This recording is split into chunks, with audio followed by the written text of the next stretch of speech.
All right, I don't know about you, but I thought Sam did a great job. Can we give him another round of applause? And you will learn, I'm a true transit geek. I don't know, I saw the map and I saw my next t-shirt. So I don't know what Sam was talking about. We have a great panel for you this afternoon, and I will start by introducing myself for those of you who don't know who I am.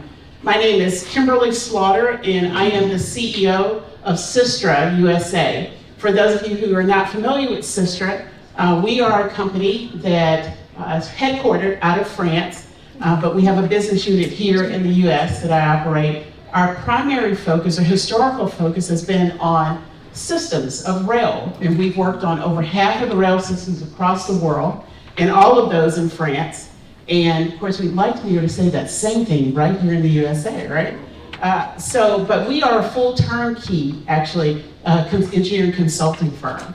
And our headquarters here is in New York, but I live here and in Chicago, so don't even try to figure that out. But we have offices in New York, New Jersey, Philadelphia, Los Angeles, San Francisco, and we're working also here in Texas and in Illinois. So I have the pleasure, and I am a native Houstonian. If you all are trying to figure out how did they tie all that together, I am a native Houstonian and have had many versions of myself here. So, and I'm looking forward to getting back home soon. So why don't we get started? We've got a great panel for you today. We're going to talk about new mobility and talk about it from various different aspects of new mobility. And I'm going to give the panelists an opportunity to briefly introduce themselves and then give you a little bit of an overview of the perspective that they bring to the table.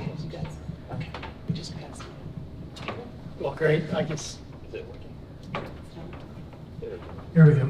I am Bruce Mann, the Director for Freight Mobility for Port Houston. If you don't know what that means, that's okay. I'm the first person to ever have the job. Nobody knows what I do, so you're in good company. But truthfully, I'm a glorified lobbyist for anybody that will listen about the importance of freight investment in our region. For those people that don't know, Port Houston is 20% of the Texas economy. If Texas was a country, we'd be the 8th largest economy in the world. So the Port of Houston is 20% of the 8th largest economy in the world and half of our 8-county region economy. So we are the economic engine of Texas. I'm Kelly Porter. This is pretty great to be back in Houston. I'm the Assistant Director for Transportation and Public Works at the City of Fort Worth. I am responsible for the Regional Transportation and Innovation Division. I still wonder why they gave me such a long title, but it is what it is. So my main role is to do the long-range planning, some of the capital programming, as well as regional coordination for the City of Fort Worth. And really happy to be back here. A lot of familiar faces. Kim remembers me when I was a baby planner at HGAC, and I worked with Sam and Austin. Which makes me really old. So it's great to be back in Houston. I found one. Hi there, my name is John Turner. I'm a partner in the Transport and Infrastructure team at the law firm Ashurst. Ashurst is a global law firm. We've got offices all around the world. I've spent the last 15 or so years working on transport and infrastructure projects in London, in the United Kingdom, and I relocated to the States last year. Hello everyone, I'm Craig Raybourne. I'm the Transportation Director at the Houston-Galveston Area Council. It's great to see an alumni there. I've only been there a year though, so I did not get to see any baby planners. We have some great new staff though, but set that aside. Emerging technologies and new mobility have been something that have interested me for pretty much my entire career. And over the last 20 years, the definition of that has changed quite a bit and continues to change. But it's something that as planners, particularly trying to sort of take that long-range view, look 20 plus years into the future, and develop and try to predict what the transportation needs are going to look like and make the decisions now that match what that future is going to look like is a really big challenge for what we do. But it's very important for us as well. Thank you. Good afternoon. My name is Kirk Scanlon. I'm the Capital Improvement Program Manager with the City of Austin with our Smart Mobility Office. And our Smart Mobility Office is charged with testing out and working with the private sector to deploy emerging technologies. And we try to do that through collaboration, through innovation, and through education. One of the projects that I'm working on, or I've kind of stood up, was our pilot program, where I kind of think of it as a rolling RFI, where we take unsolicited proposals from the private sector and vet them and eventually work them through a process where if there's a value to go ahead and do pilots. And we've done about to date 10 to 12 different pilots with a vast kind of range of different use cases and different outcomes. So look forward to talking about that.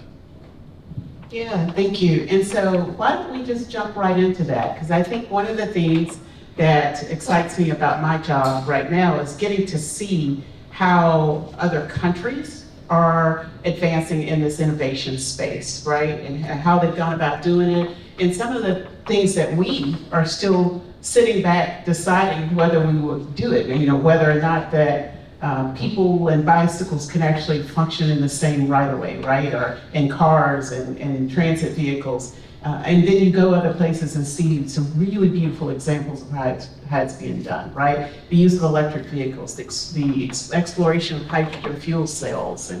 And I'm gonna let each of the speakers kind of talk about what they're doing in their own cities and space. And I think I'm gonna let Kelly start, because one of the things we talked about is that I was fascinated the other week when I was in Paris and there was a gas station like right in the middle of the street, right? You know, it's right in the median and the right of way. I was thinking, how convenient is that, right? And so when we were talking, Kelly started talking about ideas of what they're looking to do in the city of Fort Worth for fueling our charging stations in this case. You're going to talk about your program some and what you're looking at as towards innovation and addressing mobility? Yeah, sure, absolutely. Thank you, Kim.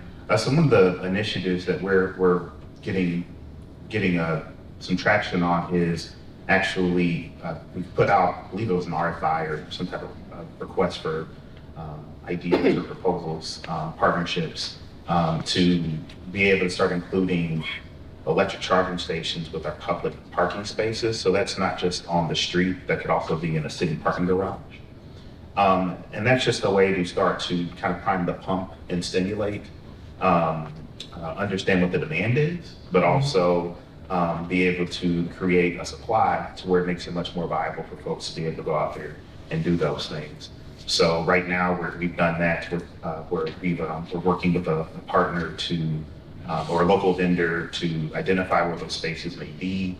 And then from there, being able to go through that process to have them actually implement the technology on the streets.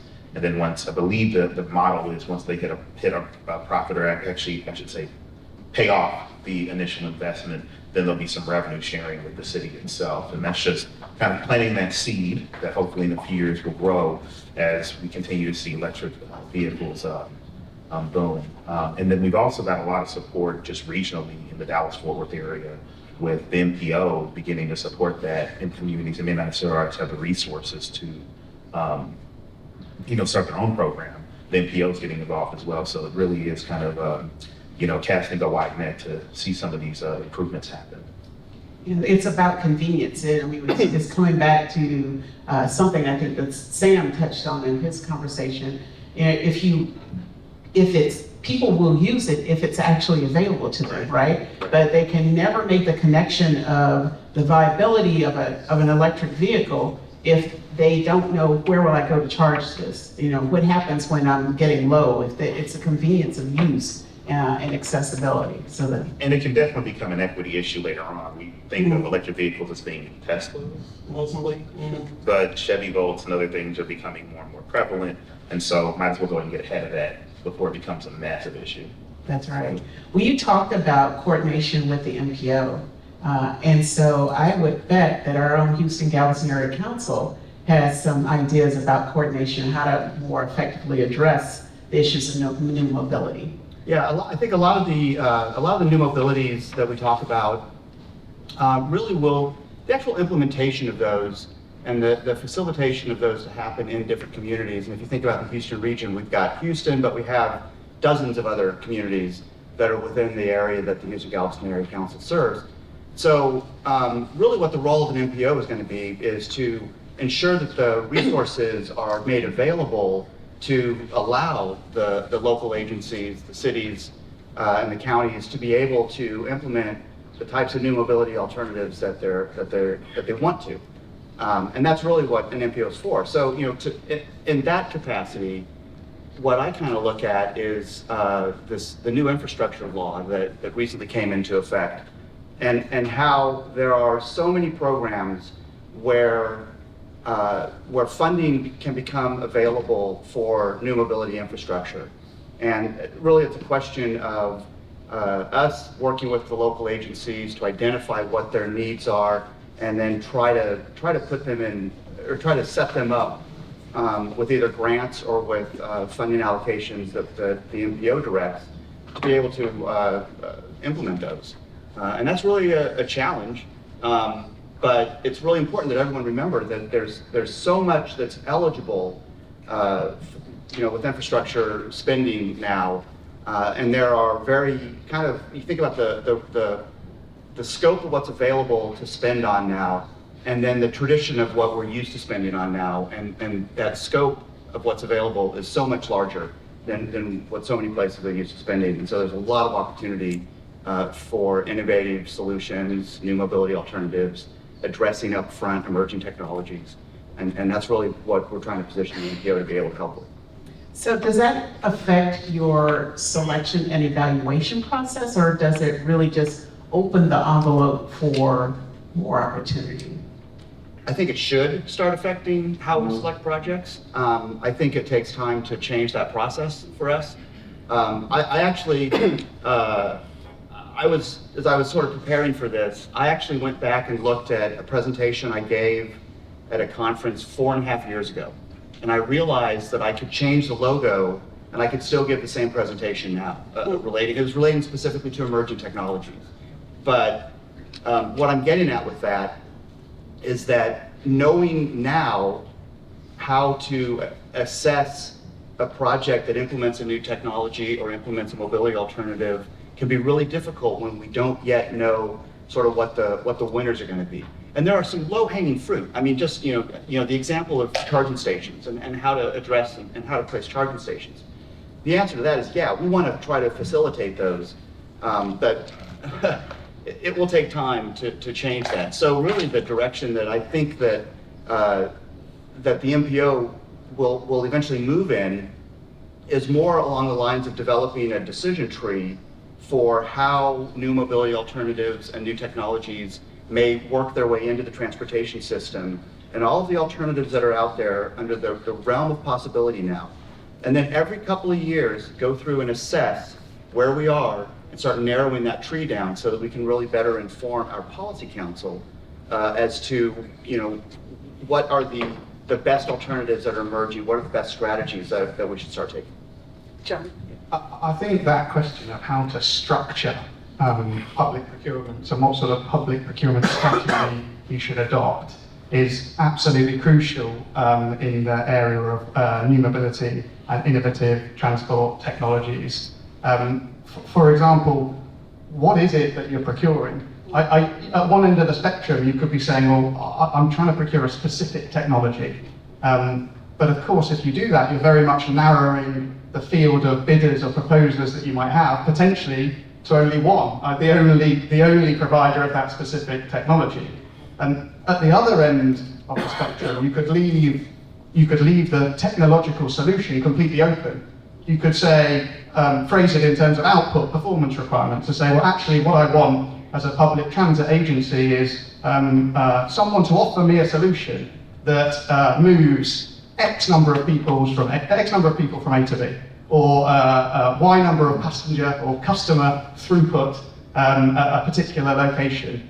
If you structure procurements that way, I guess you're likely to have a much wider field of bidders. You might cause yourself other challenges, of course, along the way. One that springs to mind is, how do you evaluate different proposals that are potentially quite different. You might have some very capex heavy proposals that have long design and construction periods, require significant lifecycle and O&M costs, or you might have some that are further down the other end of the spectrum. How do you evaluate on a like-for-like basis entirely different proposals if you leave your technology solution completely open in your RFPs that were being discussed? And I think just one last point on that is, I think for public transit agencies that are constructing their evaluation criteria for these sorts of projects, there's, I think, an inherent tension between what people tend to call deliverability or robustness of your bid and innovation. Because I guess the way that people tend to approach deliverability and robustness is by saying, well, it's okay, you know that I can do this because I've done it 5, 10, 15 times before in all of these different cities and states and all of these different jurisdictions around the world. And of course, you can't do that if this is a first of a kind, very innovative solution. And how do we get over that hurdle of making sure it's not the same technologies that win because it's the same technologies that can show they're deliverable and robust? So I think these are the sort of challenges that we're going to have to address, particularly for innovative mobility and new technology transport solutions. So in typical DC fashion, we wrote a big check, but we just kicked the can down the road because we haven't fundamentally fixed how we're going to fund transportation in this country. So this is great, but we have a bigger problem now because all you're doing is making more innovation that's not going to be fuel tax, and you've just exacerbated the problem that we have already. So, you know, it's a double-edged sword. Yeah, we're going the right way, and we're going the way that we ought to, but I'm just going to sound the warning bell that says we're creating a bigger problem by doing this, because funding is going to run out, and we're going to keep doing what we're doing now. We still have to fundamentally fix the issue. I mean, you bring up some really good points, and I think there's several in there, right? You know, so one of the challenges, we all say we want this new technology, we want innovation, we want something different to move, and new ways to move our communities. But the entities that are responsible for implementing them are typically public transportation agencies. And public transportation agencies are the last ones who are usually able or desire to actually step out there and be the first to do something, right? And not that they don't want it, that they don't believe in it, that they aren't forward thinking, but we forget that they have political environments surrounding them, right? And should they take that risk, no agency wants to be the one that gets beat up politically, right? If it doesn't go right, or if there's some failure to deliver, should we say, right? So there's that challenge in there too, although I think the way you describe the delivery, the solicitation process, in my personal opinion, is as a planner, is the right way, right? Or otherwise we never get anything new. If we prescribe everything that someone should give to us, and we only do it based on what's in our minds, we never get anything new, right?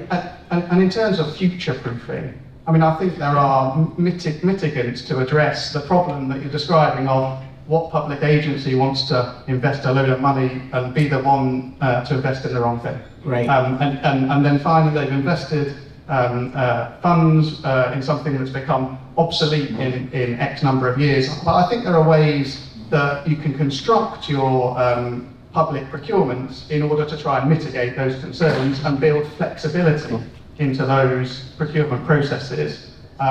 For example, making sure there's enough decision points and enough off-ramps at appropriate points in the process. Trying as far as possible, I suppose, to divorce the civil aspects of any infrastructure transport project from the technology aspect, so that you can have technology upgrades. So the more that your civil infrastructure can be technology agnostic, and there'll be debate as to whether or not that's possible, but the less you have to rip out if something becomes obsolete, the better to try and mitigate these concerns. Right. But Bruce brings up an even more fundamental problem, right? You know, so who all thinks that it was great that the infrastructure bill was passed? By show of hands. Who thinks that that was a great idea, right?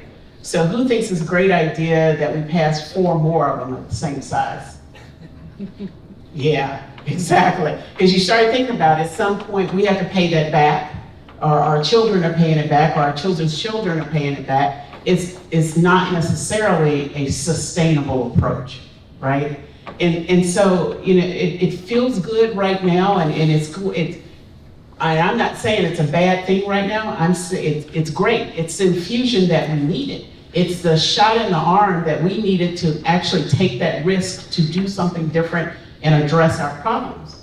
But once we put all these systems in place, how do we sustain them? How do we sustain the operations, the operational expenses associated with it, right? And coming back to our saying, keeping things in a state of good repair, right? At some point, these new things will have to be updated, you know, and constantly maintained and kept in a state of good repair. Kirk, you want to join this conversation? Yeah, there's just a couple of things. One is, I think for the RFP issue regarding new emerging technologies, I don't think you want to be the first one out there with an RFP for technology that is only one provider.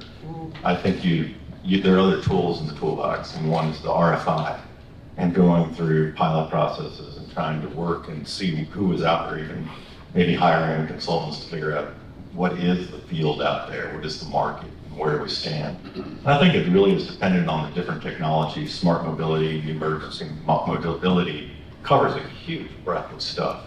And some of it is going to really address safety issues, and like, you know, the intersection safety analytics is going to really have an effect on what data we get from the intersections, autonomous vehicles. We don't know, as that slide earlier showed, may have 0 effect on fuel tax. We may just have to change the model on funding to go for more of a mileage type thing in Oregon. So I think when it comes down to the RFPs, and a lot of this conversation comes down to collaborations and really working at the state, federal, you know, MPO levels to figure out who's doing what and lessons learned between these different agencies. So who has that responsibility to pull everybody together? I don't know, but I do think that's kind of one important thing. So there's been some discussion about whether the federal government should create a list of approved technology, is my best way to describe it, right? Of kind of identify these best options for places to choose from, so that kind of minimizes the risk. You can say, well, this autonomous vehicle is approved for these uses, and hydrogen fuel cell is appropriate for these types of vehicles and this type of geography and this type of operation, or, you know, or et cetera. What do you think about that? I would say, you know, to Kirk's point, I think one thing we're very careful about is the language that we're using. I mean, everywhere it is, but pilot is a very important thing to say. And if you see me present or if you talk to me, I use food a lot as a metaphor, but you know, at Thanksgiving, you don't mess around with potato salad and macaroni and cheese, right? And there's certain basic things. You don't use that time to experiment, but there's certain basic things that you don't want to experiment on. You've been talking to my kids, haven't you? I mean, but there's things that'll get you talked about at the holiday. So, you know, one thing that we're working on with our MPO, and then also just as a city, is thinking about how do we incorporate broadband.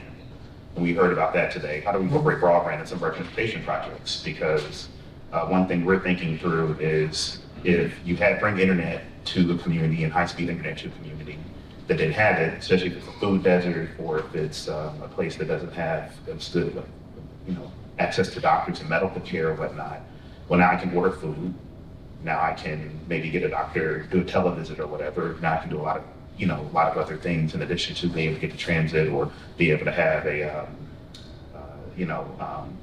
make the area more appealing to business or whatnot. But is it our role to go with fiber down as a city, as a public utility, or do we split the infrastructure down to where the conduit down to where then you can go, a private provider can go and put in the fiber? So it's very careful. I think we have to be very careful about A, figuring out those things that are probably safe investments, B, on things that are a little bit more out there, shall we say, being careful to how we pilot those. We're doing an autonomous truck port in Fort Worth. We're working with the private sector and then PO, we got a grant for that. And we're using publicly owned land as a means to pilot that. And so we're looking at our assets, how to kind of bring down some of that risk for all parties really. And so I think we have to just be very careful about, to Kim's point, about those approved technologies. It's a very good thing because you don't want to be the first thing out there. It doesn't work or it wasn't the best investment. And so we do need to be able to test things out. You don't always want to be safe, but you do want to be able to be forward thinking, but also to think about those things that are future proof, to John's point, that like putting the banks in and the conduit in for flexibility on if the next greatest thing from fiber comes out, that then we need to go back out and lay. So I just think it's really thinking through some of those steps. Yeah, I think overregulation kills innovation. And that's the last thing we want to do, right? So, because this is all innovation. So if you start putting, you can only do this or you can do that, we're going to kill innovation, which is what we don't want to do. I mean, you look at Texas as an example, we kind of said, hey, we're the Wild West, go run these autonomous trucks. And we didn't really regulate it too much. We regulated enough to make sure it was safe, but we didn't make it overburdensome, which is why you're seeing autonomous trucks in Texas. So we need to be very careful about, look at the rail industry. When they passed the Staggers Act, that led to the innovation and growth to the railroad system that we have today.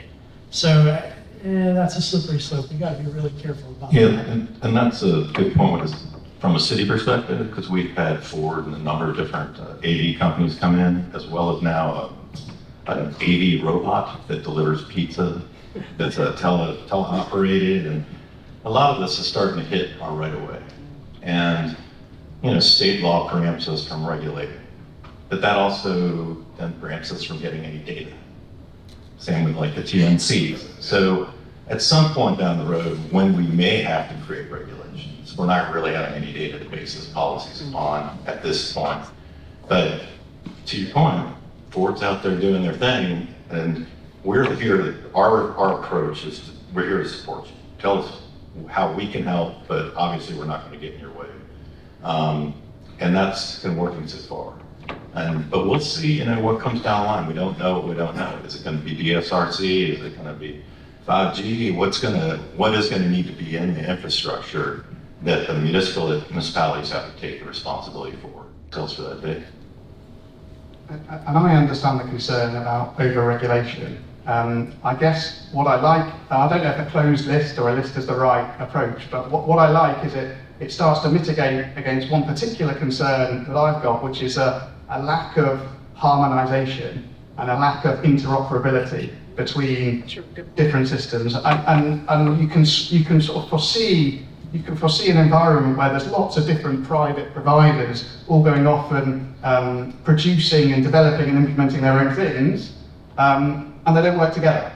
Unless there's some public guidance and structure to that to ensure that that's the case, and I think there's various different ways that you can try and guide in that way, it's a bit of a challenge to make sure that we avoid a systems spread across the state and across the country and frankly across the world, which are not interoperable on our own. Those are very good points. Even within a city, right, that whole system integration is important. I remember back when scooters were first introduced in Austin, and I was there, and oh my goodness, I felt like they were aiming for me, and maybe they were, but it was, and this was before policy was put in place on the use and operation of scooters, right? In the absence of helping provide that direction, chaos exists, right? So, so one of the other things I wanted to get to was how do we inherently embed equity in the delivery of new mobility options and funding, in the distribution of funding for those, the innovation? So I'm going to go out on a limb here and actually.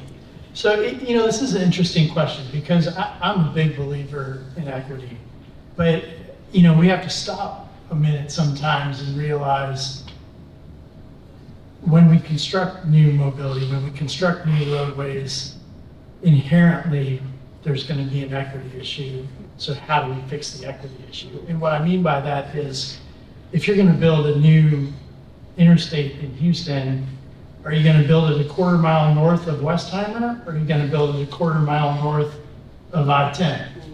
Those are two different cost factors. One's a $10 billion road, one's a $50 billion road. So inherently, there's an equity issue because this land is cheaper than that land, and the cost to build the road here is cheaper than the cost to build it there. So now that we know that, how do we fix the people that we're impacting along this way and make it equitable? But we can't lose our common sense in this process, right? Because we're not going to go build roads that are 5 times as much. But we got to figure out how to minimize the impact and make it equitable for the people that we're going to impact. And really look at systems that don't impact people as much. You know, if we're trying to move freight, let's fly drones. You know, unless it's landing on your head, you're probably not impacting someone. So, you know, let's look at alternative ways to do things that minimize the impact to people. Elevated guideways to move freight, as an example, take up less room, they reduce congestion, reduce emissions, reduce wear and tear on the road. There's all these positive aspects. So look for opportunities to minimize the impact to people. Exactly. I think another consideration, and I'll just note that let's hope Bruce didn't just give away where I live to build the interstate. But I think another consideration is that a lot of, particularly when we talk about emerging technologies, is they have to exist on a pathway. And in order for them to be commercially viable, they tend to first be adopted by an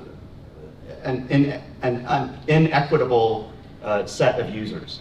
And the important issue that needs to be addressed as part of that facilitation at the local level, at the regional level, state, or federal, is the acknowledgement that that's not who they're intended for forever, but that they're actually intended to try to improve the overall transportation system and to ensure that the way that they get implemented and developed, and then the way that support is provided for them at government level, does allow them to be addressed. It does allow them to eventually be able to reach all of the populations that can benefit from their deployment.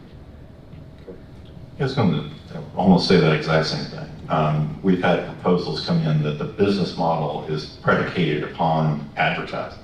Well, they're going to want to advertise in downtown Austin.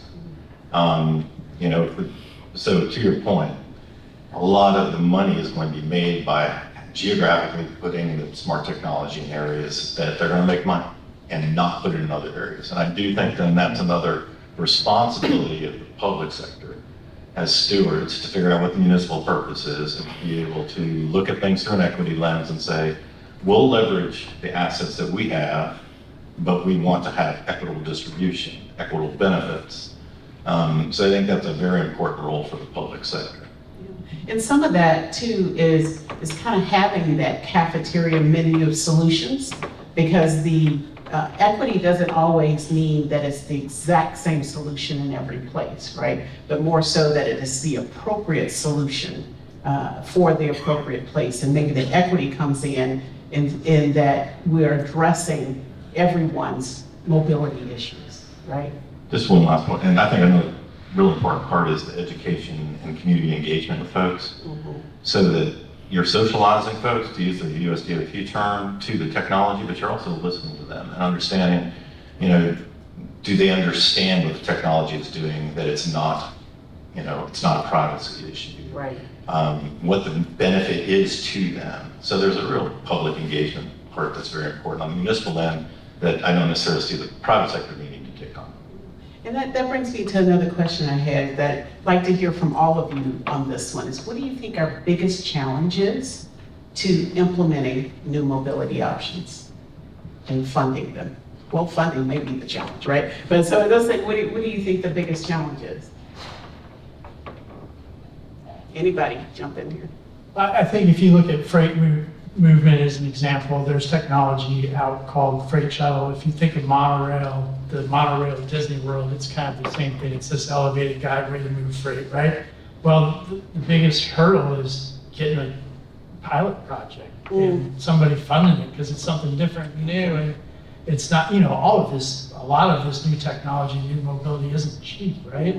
So it's how do we get the first one funded? Who's going to write the check, right? And I think we're getting close for the freight shuttle. Maybe it's a public-private partnership away from crossing the channel, and that's, you know, funds enough of it that private equity takes care of the rest. But I think that's one of the big challenges because there's all of this technology out here. But part of it too is making sure that it's safe. It took 100 years to make cars 90% safer. And we're out here running autonomous vehicles like they're safe. Well, yes and no. You're never gonna, you know, people think that we're gonna make this technology or they're expecting, you know, these autonomous cars to never kill anybody. Well, if somebody steps out mid-block, I don't care who's driving the car, if it's a person or a machine, you're gonna hit the person that steps out mid-block. So we have to be realistic about what we're expecting to as we go down this. So I think that's another part of it is we can't expect it to be 10 times better than what we already have. Yeah, but isn't some of that safety issue, is it realistic that some of that safety issue is going to come with implementation and use over time? I mean, the same way, you know, as a child, I was hanging over the back seat with no seatbelt on, right? But today, you know, I'm never getting in a car without a seatbelt. So I mean, but that's just knowledge and experience over time, right? So. And I agree that one of the biggest challenges is effectively who writes that first check. So with any, even the innovative solutions that we know about and those that we don't yet know about, at some point someone's got to go first. Inevitably, the first check is probably going to be the biggest because you have to put in place all of the infrastructure and supply chain behind it. If you look at something like hydrogen fuel cells, you can't just stick them on a bus. You need to be able to refuel them, and to do that you need the hydrogen refueling supply chain. And so that's where all of the cost is pushed towards the front end. And so getting over that hurdle, I think, is one of the biggest challenges. I think that both those points really raise what I would say is the biggest challenge, which is probably competition for resources. Okay. And so, you know, new technologies or new mobility options are competing with the old technologies and the old mobility options for every one of those dollars that a local government, that an NPO, that a state can put onto a project.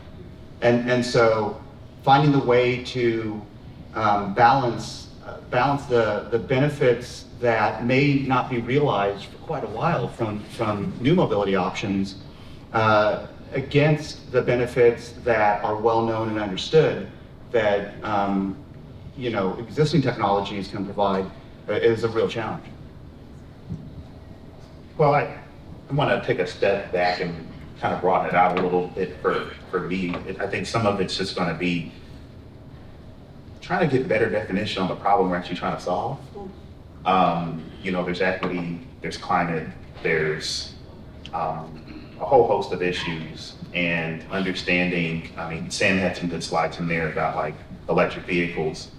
That's not the only solution. It's going to be a broad thing. You know, we have to, as a planner, I'm in transportation public works, deal with engineers. They're my people too.